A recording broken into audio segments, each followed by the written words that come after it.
আমরা চাই যে ইসলামী হুকুমত বাংলাদেশে প্রতিষ্ঠিত হোক।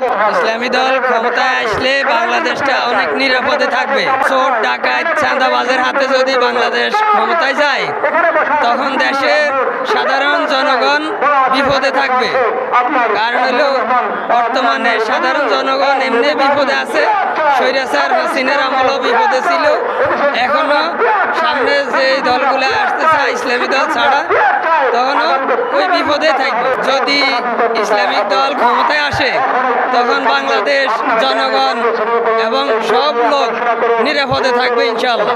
নারীরা পথে থাকতে পারবো, শিশুরা ঠিক মতো রাস্তায় আসতে পারবে আমরা ইনশাল্লাহ। এখন তো আজকে প্রোগ্রামে আসলেও চুরি ডাকাতি হয়, তখনও চুরি ডাকাতিও থাকবে না ইনশাল্লাহ।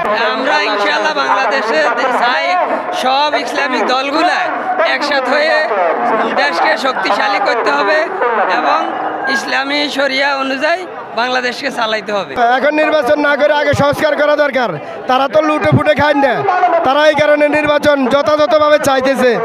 এখন তারা লুটে ফুটে খাইতে পারতেছে না, আরো কম খাইতে পারতেছে, আরো বেশি খাওয়ার চেষ্টা করতেছে।